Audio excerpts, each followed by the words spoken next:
প্রবল বৃষ্টি সপ্তাহের শেষে এরকম একটা পূর্বাভাস ছিলই। কতদিন পর্যন্ত টানায় বৃষ্টিটা চলবে? তাহলে কি এই বৃষ্টির পরিমাণ আরো বাড়বে?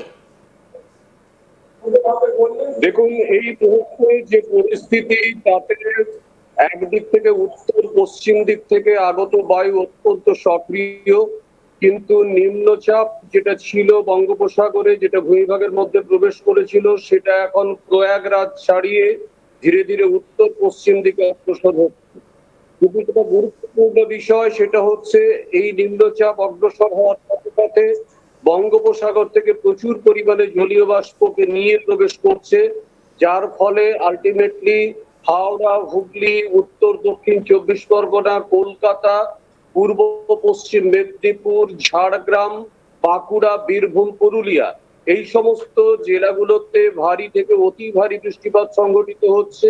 এছাড়া ঝাড়খণ্ড, বিহার এবং উত্তরপ্রদেশের দক্ষিণ প্রান্তেও কিন্তু ভারী বৃষ্টিপাত সংঘটিত হচ্ছে। প্রয়াগরাজে ভারী বৃষ্টিপাত সংঘটিত হচ্ছে।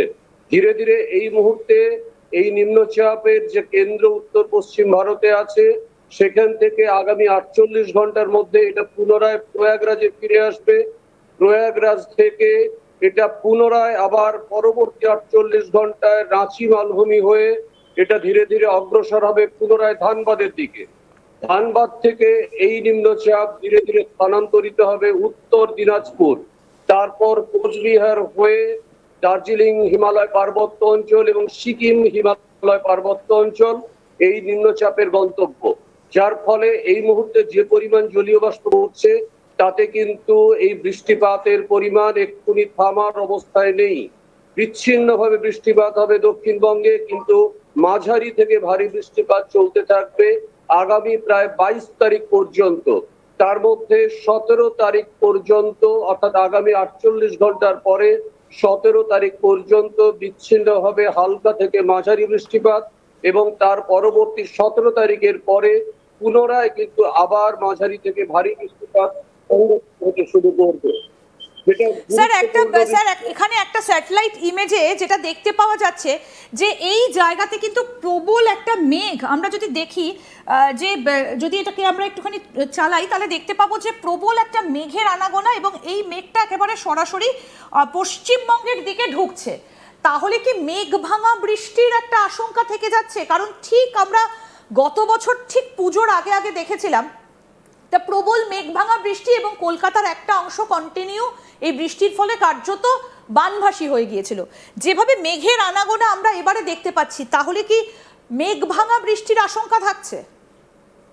না, বেসিক্যালি দেখুন, যেহেতু মৌসুমী অক্ষরেখা সক্রিয়, সেই কারণের জন্য মেঘ ভাঙা বৃষ্টির মতো সিচুয়েশন তৈরি হবে না, কিন্তু দীর্ঘ সময় ধরে ভারী বৃষ্টিপাত এইটা চলবে। এবং আরেকটা যেটা গুরুত্বপূর্ণ, মৌসুমী অক্ষরেখার সাথে নিম্নচাপের বায়ু দুটো একসাথে মিট করে গেছে, যার ফলে আলটিমেটলি এই সিচুয়েশনটা, আপনারা জানেন মনসুন কিন্তু এখনো সক্রিয়ভাবে উত্তর ভারতে সেইভাবে ইম্প্যাক্ট ফেলতে পারেনি।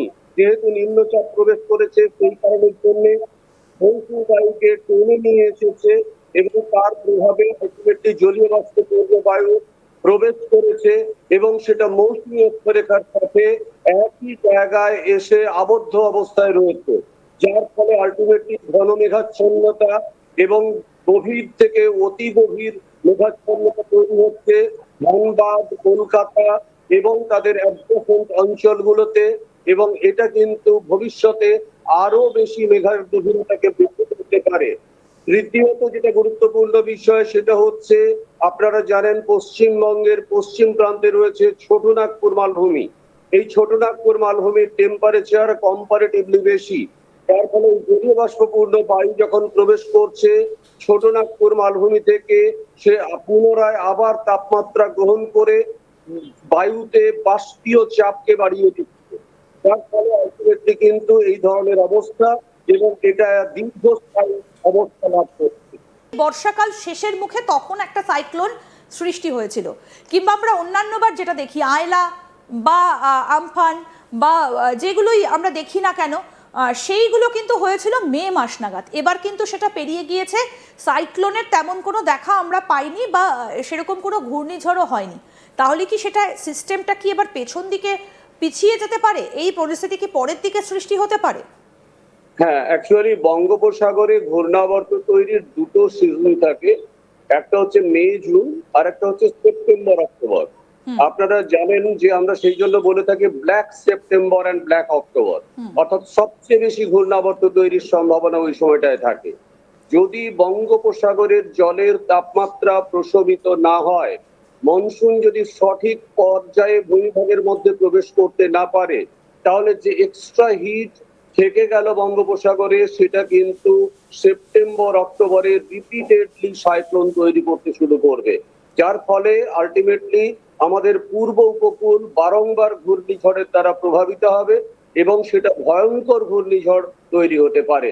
উড়িষ্যাতে যে সুপার সাইক্লোন তৈরি হয়েছিল আপনাদের আশা করি মনে আছে, 31 অক্টোবর 1999। অর্থাৎ একেবারে যখন আমাদের কাছে নর্মালি আমরা ধরে নিই মনসুন পিরিয়ড শেষ, রিট্রিটিং মনসুন ফিরে চলে এসেছে, আস্তে আস্তে শীত আসছে, ঠিক সেই সময় বঙ্গোপসাগর হঠাৎ করে উত্তাল হয়ে এই ধরনের একটা ভয়ঙ্কর সাইক্লোন তৈরি করেছিল। বেসিক্যালি সুপার এলনিনো ফেজ চলতে থাকলে এই কন্ডিশনই ঘটে এবং বঙ্গোপসাগর অনেক লেটে অ্যাক্টিভ হতে শুরু করে এবং তখন আমাদের কাছে সেপ্টেম্বর এবং অক্টোবর মারাত্মক দুটো মাস হিসেবে এসে দেখা দেয়। হুম। তাহলে কি এবারও কি সেটাই দেখা যাচ্ছে? মানে এবার কি তাহলে বর্ষা অনেকটা সময় পর্যন্ত থাকবে? কারণ প্রথম দিকে আমরা দেখছিলাম যে বৃষ্টির ঘাটতি, জুন মাসের শুরু থেকে বৃষ্টি হয়নি, জুন মাসের শেষ সপ্তাহ থেকে শুরু হয়েছে বৃষ্টি। তাহলে কি এবারে অনেকটা সময় পর্যন্ত বর্ষা থাকবে? অ্যাকচুয়ালি জলবায়ু পরিবর্তনের পদ্ধতিতে যেটাকে আমরা বলি জলচক্র, হুম। যার দ্বারা সারা পৃথিবীর জলের বন্টন নিয়ন্ত্রিত হয়, হুম। সেই জলচক্র অত্যন্ত অ্যাক্টিভ হয়ে যায়। বেসিক্যালি জলচক্র অ্যাক্টিভ, শুধুমাত্র বায়ুর তাপমাত্রাগত তারতম্যের দ্বারা সেটা বারবার বারবার নিয়ন্ত্রিত হচ্ছে। সুতরাং বৃষ্টিপাতের পরিমাণগত বৃদ্ধি ঘটবেই, সেটা পরবর্তী সময়ে ঘটবে। অর্থাৎ যে সময়টা ঘটার কথা সেই সময় বৃষ্টিপাত না ঘটে, যখন বৃষ্টিপাত ব্যাক করে আসার কথা, মনসুন রিট্রিট করার কথা, সেই সময় বৃষ্টিপাতের পরিমাণটাকে বাড়িয়ে দেবে এবং যার ফলে ফ্লাড সিচুয়েশন তৈরি হবে। হুম।